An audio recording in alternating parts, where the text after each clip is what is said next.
Friends, welcome to my channel. मैं हूं सविता। कैसे हैं आप सब? तो दोस्तों, आज की हमारी जो क्लास है ये बीएड सेकंड ईयर की होगी, जिसमें हम करेंगे पेपर सेकंड का एक टॉपिक राष्ट्रीय शिक्षा नीति 1986। जानेंगे कि नेशनल एजुकेशन पॉलिसी क्या है और इसकी विशेषताओं के बारे में। तो दोस्तों, आपको क्या करना है कि आप क्लास में एंड तक बने रहेंगे, आपका ये टॉपिक अच्छे से क्लियर हो जाएगा। तो चलिए क्लास को स्टार्ट करते हैं। अगर आप चैनल पर पहली बार हैं तो चैनल को सब्सक्राइब कर लीजिएगा, बेल आइकन प्रेस कर दीजिए, जिससे आने वाली जो क्लासेस हैं उसकी नोटिफिकेशन आपको टाइम से मिल जाएगी। तो सबसे पहले हम ये जानेंगे कि राष्ट्रीय शिक्षा नीति या नेशनल एजुकेशन पॉलिसी 1986 है क्या। देखिएगा, राष्ट्रीय शिक्षा नीति 1986 जो है ये भारतीय शिक्षा के स्तर को ऊंचा उठाने के लिए और शिक्षा व्यवस्था को समाज की आवश्यकताओं के अनुसार बनाने के लिए बनाई गई है। जिसका उद्देश्य क्या है, तो राष्ट्रीय शिक्षा नीति 1968 के जो दोष थे उनको दूर करना इसका उद्देश्य है और भारतीय शिक्षा संरचना को और अधिक दुरुस्त करना भी इसका उद्देश्य है। राजीव गांधी ने क्या कहा है कि नई राष्ट्रीय शिक्षा नीति या न्यू एजुकेशन पॉलिसी 1986 सभी के लिए समान रूप से लाभकारी होगी। प्रतिभाशाली व्यक्तियों के लिए, चाहे वह किसी भी समाज से संबंधित हो, उन्हें उत्तम शिक्षा दी जाएगी और अच्छी शिक्षा प्रदान करने के लिए सर्वोत्तम अवसर भी दिए जाएंगे। भारतवर्ष जैसे ही आज़ाद हुआ, शिक्षा व्यवस्था दुरुस्त करने के लिए और अच्छा बनाने के लिए सबसे पहले विश्वविद्यालय शिक्षा आयोग 1948 यानी कि यूनिवर्सिटी एजुकेशन कमीशन, जिसे हम राधा कृष्ण आयोग भी कहते हैं, इसकी स्थापना की गई। तो इस टॉपिक को हमने पढ़ लिया है, यानी कि यूनिवर्सिटी एजुकेशन कमीशन क्या है इसके बारे में हमने पहले ही क्लास में चर्चा कर ली है। तब आपने अगर उस क्लास को नहीं देखा है तो जाइए जल्दी से देखिए, आपका ये टॉपिक क्लियर हो जाएगा। आगे देखिएगा, जब इसकी स्थापना हो गई राधा कृष्ण आयोग की, उसके बाद क्या हुआ, माध्यमिक शिक्षा आयोग 1952 या सेकेंडरी एजुकेशन कमीशन की स्थापना की गई। इस प्रकार इन दो आयोग की स्थापना के बाद भारत की शिक्षा व्यवस्था सुधारने के लिए ये जो नीति है प्रस्तावित की गई, जिसे भारतीय शिक्षा नीति 1968 के नाम से जाना जाता है। देखिए, यहाँ पर 1968 लिखा है, आप कंफ्यूज मत होइएगा, 1986 आप इसे बिल्कुल भी नहीं पढ़ेंगे। आगे देखिएगा, इसे लागू किया गया जब 1968 को, किंतु क्या हुआ कि ये ठीक प्रकार से कार्य न कर सकी और इस राष्ट्रीय शिक्षा नीति में कई प्रकार के दोष भी पाए गए। अतः इन आयोगों ने भारतीय शिक्षा के स्तर को ऊंचा उठाने के लिए और समाज की आवश्यकताओं के अनुरूप उसे बनाने के लिए एक प्रयास किया और अगस्त 1985 में भारत सरकार के द्वारा एक परिपत्र शिक्षा में चुनौती प्रस्तुत किया, जिसमें कहा गया था कि कोई भी शिक्षा नीति तब तक सफल नहीं हो सकती जब तक उस शिक्षा नीति को अच्छी तरह से ठोस रूप से क्रियान्वित ना किया जाए, ये कार्य में लाया ना जाए।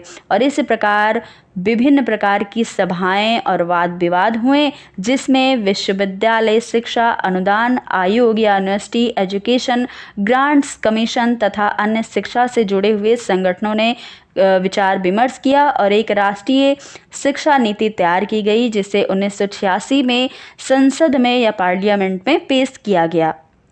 संसद के सदस्यों ने भी इस शिक्षा नीति को भली भांति जांचा, परखा और सराहना भी की तथा आश्वासन दिया कि इस नीति को कार्यान्वित किया जाए। उस समय के मानव संसाधन और विकास मंत्री कौन थे? श्री पीवी नरसिम्हा राव जी थे। इन्होंने क्या किया, अगस्त 1986 में संसद में एक परिपत्र क्रियान्वित कार्यक्रम प्रस्तुत किया और नई राष्ट्रीय शिक्षा नीति 1986 या न्यू एजुकेशन पॉलिसी 1986 पर अमल किया और उसे प्रारंभ किया। तो ये थी 1986 राष्ट्रीय शिक्षा नीति।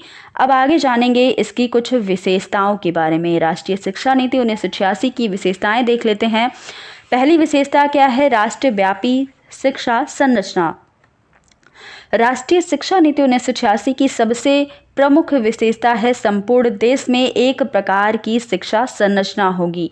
अर्थात यह शिक्षा संरचना जो है ये 10+2+3 पर आधारित होगी, जिसमें पहले 5 वर्ष बालक प्राथमिक स्तर तक, इसके बाद 3 वर्ष उच्च प्राथमिक स्तर तक, फिर 2 वर्ष माध्यमिक स्तर और 2 वर्ष इंटरमीडिएट स्तर तथा 3 वर्ष का स्नातक स्तर होगा।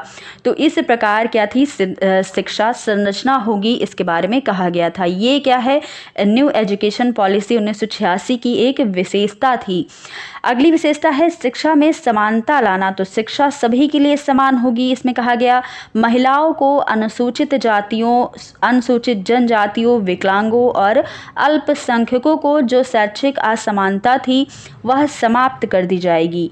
चाहे जिस भी समाज से कोई संबंध रखता हो, सभी की शिक्षा समान होनी चाहिए।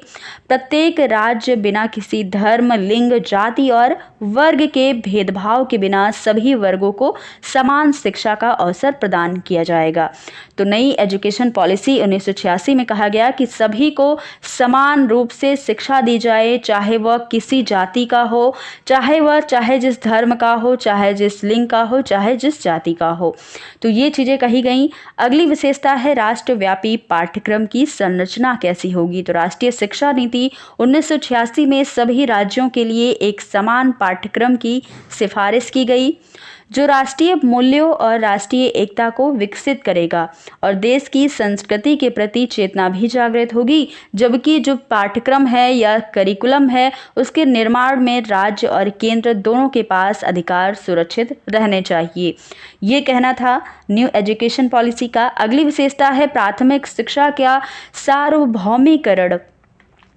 राष्ट्रीय शिक्षा नीति 1986 की विशेषता यह भी रही कि सन 1990 तक 6 वर्ष से 11 वर्ष तक की आयु वाले जो बालक हैं, उन सभी बालक बालिकाओं तथा 1995 तक 11 वर्ष से 14 वर्ष के सभी बालक बालिकाओं को निःशुल्क और अनिवार्य शिक्षा प्रदान की जाए। उनसे कोई भी प्रकार का शुल्क ना लिया जाए, यानी कि निःशुल्क शिक्षा दी जाए और अनिवार्य रूप से शिक्षा दी जाए। प्रत्येक राज्य यह सुनिश्चित करेगा कि इसे कठोरता से लागू भी कराया जाए। ये चीज़ कि हर माता पिता अपने बच्चों को विद्यालय भेज सके, अनिवार्य रूप से शिक्षा उन्हें दी जाए। अगली विशेषता है महिला शिक्षा के बारे में कि इन सभी क्षेत्रों में महिलाओं को समानता का अधिकार दिलाने का प्रयास, प्राथमिक शिक्षा तथा अन्य विद्यालयों के अतिरिक्त शिक्षक के रूप में महिलाओं की नियुक्ति की जाए। विभिन्न स्थानों पर तकनीकी और व्यावसायिक यानी कि टेक्निकल एंड कॉमर्शियल शिक्षा में महिलाओं की भागीदारी सुनिश्चित की जाए, जिससे पुरुष और महिला दोनों में किसी प्रकार का भेदभाव ना हो। इसलिए महिला शिक्षा की व्यवस्था भी की गई इस न्यू एजुकेशन पॉलिसी में। अगली विशेषता है कि केंद्र सरकार की भागीदारी होनी चाहिए। तो राज्य सरकार के साथ ही केंद्र सरकार का भी उत्तरदायित्व शिक्षा के गुणात्मक सुधार के लिए उल्लेखनीय माना गया। अगला है व्यावसायिक शिक्षा कैसी हो। तो राष्ट्रीय शिक्षा नीति 1986 में +2 स्तर पर जो है व्यावसायिक शिक्षा पाठ्यक्रम समाहित किया जाएगा। यहाँ पर 10+2 होना चाहिए था, जो कि नहीं लिखा है, आप इसे यहाँ पर 10+2 कर लीजिएगा। अर्थात क्या हुआ कि शिक्षा को रोजगार से जोड़ने का प्रयास राष्ट्रीय शिक्षा नीति में किया जाएगा, जिससे कौशल युक्त जनशक्ति तैयार हो सके और उच्च स्तर की शिक्षा में भीड़ को कम किया जा सके, कि जो बच्चे प्रतिभाशाली हैं बस उन्हें ही आगे मौका दिया जाए। तो इस तरीके की जो भीड़ है उसे कम किया जा सके, व्यावसायिक शिक्षा बच्चों को दी जाए। अगली विशेषता है ऑपरेशन ब्लैक बोर्ड क्या है। तो ये देखिएगा, ऑपरेशन ब्लैक बोर्ड के अंतर्गत ऐसे विद्यालय जिन विद्यालयों के पास ना तो ठीक से भवन है और ना ही शैक्षिक उपकरण हैं। आप खुद ही देखते होंगे कहीं कहीं विद्यालय में बच्चों के लिए बैठने के लिए ना सीट होती है, ना ही कमरा दुरुस्त होता है, ना बच्चे आराम से बैठ करके अपनी शिक्षा ग्रहण कर सकते हैं। तो इसीलिए ऑपरेशन ब्लैक बोर्ड चलाया गया। यह अभियान की हर विद्यालयों में बच्चों के लिए हर शिक्षण व्यवस्था अच्छी की जाए और भवन का निर्माण किया जाए। स्कूल कॉलेज जो है वो अच्छे बनवाए जाएं और बच्चों के लिए ब्लैक बोर्ड और बैठने की व्यवस्था दुरुस्त की जाए। तो यही है ऑपरेशन ब्लैक बोर्ड। आगे देखिएगा, लिखा है कि सभी प्रकार की जरूरत संबंधी सामग्री और आवश्यक उपकरण प्रदान किए जाएं। जो भी चीज़ें ज़रूरत हैं टीचर्स को या बच्चों को, उन्हें उपलब्ध कराया जाए। उनके लिए भवनों की मरम्मत किए जाएं और नए भवन बनाए जाएं। जहां पर शिक्षकों की आवश्यकता है वहां पर महिला शिक्षक भी नियुक्त की जाए और महिलाओं के विकास को विकास कार्यक्रम के रूप में लिया जाएगा। तो ये चीज़ें भी की गई ऑपरेशन ब्लैक बोर्ड में कि अगर जहां शिक्षक कमी है शिक्षकों की, उस विद्यालय में शिक्षक की भी नियुक्ति की जाए। अगली विशेषता है पिछड़े वर्गों के लिए शिक्षा की बात। तो जो बच्चे पिछड़े वर्ग से अंतर्गत आते हैं और वह अशिक्षित हैं, पढ़े लिखे नहीं हैं, उनके लिए छात्रावासों और आश्रमों की व्यवस्था की जाए कि बच्चे अगर स्कूल नहीं जा सकते, घर नहीं जा सकते डेली, तब उनके लिए छात्रावास की व्यवस्था की जाए कि बच्चे वहीं पढ़ें और वहीं रह भी सके, जहां पर उन्हें निःशुल्क भोजन भी दिया जाए, निःशुल्क पाठ्य पुस्तकें भी प्रदान की जाएं। जो बच्चे आदिवासी क्षेत्रों से आते हैं उनके लिए जीवन शैली के अनुसार पाठ्यक्रम की व्यवस्था की जाए। आदिवासी जनजाति के बच्चे अपनी भाषा और संस्कृति की रक्षा के लिए विशिष्ट विद्यालय में प्रवेश उनको दिया जाएगा। तो ये कहना था कि इसका न्यू एजुकेशन पॉलिसी में ये कहा गया। अगली विशेषता है अध्यापक प्रशिक्षण का, कि टीचर्स ट्रेनिंग भी कराई जाए। तो राष्ट्रीय शिक्षा नीति 1986 में अध्यापक को राष्ट्रीय शिक्षा प्रणाली का एक मुख्य भाग माना गया, क्योंकि जो टीचर है वो नागरिकों, समाज और देश के निर्माणकर्ता होते हैं। इसलिए अध्यापकों की सेवा शर्तों में सुधार किया जाए। कुछ ऐसे वैसे टीचर की नियुक्ति ना की जाए। इनका कहना है टीचर पढ़ाने के लायक हैं, उनके अंदर ज्ञान है, ऐसे टीचरों को नियुक्त किया जाए, उनको प्रशिक्षण दिया जाए, उनके वेतनमान बढ़ाए जाएं। जब उनका वेतनमान बढ़ेगा, उनकी सैलरी बढ़ेगी, तो टीचर को और इंटरेस्ट आएगा पढ़ाने में, बच्चों को और अच्छे से वो पढ़ा पाएंगे, पदोन्नति का अवसर मिलेगा। अध्यापकों का स्थानांतरण करवाया जाए, प्रशिक्षण, व्यावसायिक आचार संहिता आदि नियमों में परिवर्तन कर उन्हें आकर्षक बनाया जाए, शिक्षा की गुणवत्ता में वृद्धि की जाए। तो ये सारी चीज़ें भी कही गई थी। अगला है युवा साक्षरता तथा सतत शिक्षा। इस शिक्षा नीति में 15 से 35 वर्ष के जो युवा हैं उनके लिए साक्षरता कार्यक्रम की व्यवस्था की जाएगी, जिसका उद्देश्य उच्च साक्षरता दर प्राप्त करना तथा निरक्षरता को दूर करना होगा। रेडियो, दूरदर्शन तथा फिल्मों के माध्यम से शिक्षा का प्रचार प्रसार किया जाए और पुस्तकालय और वाचनालय स्थापित किए जाएं। अगला है नवोदय विद्यालय की स्थापना की जाए। इस शिक्षा नीति में कहा गया कि राष्ट्रीय शिक्षा नीति 1986 के अंतर्गत नवोदय विद्यालय स्थापित किए जाएंगे, जिसे फेस पेंटिंग स्कूल या गति निर्धारक स्कूल भी कहा जाता है।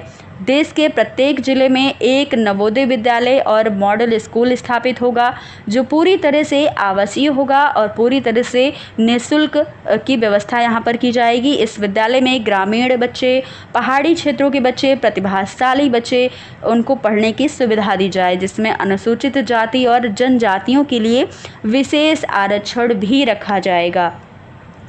इस तरीके के जो विद्यालय हैं उनमें 20% बालकों को एक प्रदेश से दूसरे प्रदेश में भी भेजा जा सकता है, जिससे राष्ट्रीय एकता बनी रहे, सहयोग, सद्भावना, बंधुत्व की भावना का समुचित विकास भी होता रहे। तो इसलिए नवोदय विद्यालय की स्थापना के लिए भी इन्होंने जोर दिया। अगला है खुला विश्वविद्यालय या दूरस्थ अध्ययन, जिसे हम ओपन यूनिवर्सिटी कहते हैं या डिस्टेंस एजुकेशन कहते हैं। तो देखते हैं इसके बारे में क्या कहा। राष्ट्रीय शिक्षा नीति 1986 में खुला विश्वविद्यालय या ओपन यूनिवर्सिटी, दूरस्थ अध्ययन या डिस्टेंस एजुकेशन की व्यवस्था भी की गई। इसके लिए राष्ट्रीय इंदिरा गांधी राष्ट्रीय खुला विश्वविद्यालय को अधिक मजबूत किया जाएगा तथा खुले विश्वविद्यालय स्थापित किए जाएंगे। तो देखिए आपके सिलेबस में इंदिरा गांधी राष्ट्रीय ओपन यूनिवर्सिटी की भी चर्चा है, आपको ये टॉपिक भी पढ़ना पड़ेगा, राष्ट्रीय इंदिरा गांधी राष्ट्रीय खुला विश्वविद्यालय के बारे में भी। ऐसे विश्वविद्यालय जो कर्मचारी कहीं पर कार्यरत हैं और जिनकी शिक्षा बीच में छूट गई है, उनके लिए भी उपयोगी होंगे। लोग घर पर ही पत्राचार के माध्यम से शिक्षा प्राप्त कर पाएंगे। दिल्ली, हैदराबाद, कोटा, नालंदा, नासिक, कई जगह पर ऐसे विश्वविद्यालय खोले गए हैं जहां पर विद्यार्थी सुविधा के अनुसार पढ़कर अपनी परीक्षा उत्तीर्ण कर सकता है। तो दोस्तों ये था खुला विश्वविद्यालय या ओपन यूनिवर्सिटी की बात की गई। इसमें अगला है परीक्षा प्रणाली में सुधार किया जाए। इसमें कहा गया इस शिक्षा नीति में कि परीक्षा मूल्यांकन का तरीका भी बदला जाए। इस नीति के अंतर्गत अब परीक्षार्थियों को ग्रेड दिए जाएंगे, मार्क्स नहीं दिए जाएंगे, ग्रेड के आधार पर उनका मूल्यांकन किया जाएगा। ग्रेड सतत मूल्यांकन के बाद दिए जाएंगे, जिसमें शैक्षिक के अतिरिक्त अन्य पक्षों का भी मूल्यांकन होगा। सिर्फ उनके जो पढ़ाई है उसी का मूल्यांकन ना किया जाए, उनकी शारीरिक, मानसिक, सामाजिक हर तरीके का मूल्यांकन किया जाए, जिसमें विभिन्न प्रकार की सामयिक परीक्षाएं निर्धारित होंगी और विद्यार्थी अपने अध्ययन के अनुसार सम्मिलित भी होगा। अगली क्या है विशेषता की डिग्रियों को नौकरी से अलग करना। राष्ट्रीय शिक्षा नीति 1986 के अंतर्गत ऐसे पदों के लिए जहां डिग्री का होना अथवा ना होना कोई महत्व नहीं रखता है, वहां धीरे धीरे डिग्री और उपाधि की अनिवार्यता को समाप्त किया जाए। तो ये चीज़ें भी इनमें कही गई। तो दोस्तों ये सारी विशेषताएं जो आपने जानी, कितनी सारी विशेषताओं को हमने यहाँ पर देखा है राष्ट्रीय शिक्षा नीति की, जो आपको याद रखना है और अपने एग्ज़ाम में अच्छे से लिखना भी है। तो दोस्तों ये थी आज की क्लास। कैसी लगी आपको कमेंट बॉक्स में बताइएगा। अगर आपको क्लास पसंद आई तो ज़्यादा से ज़्यादा लोगों तक शेयर कीजिएगा, वीडियो को लाइक कीजिएगा और अगर चैनल पर पहली बार हैं तो चैनल को सब्सक्राइब कीजिएगा। फिर मिलेंगे अगली क्लास में ऐसे ही कुछ नए टॉपिक के साथ। धन्यवाद।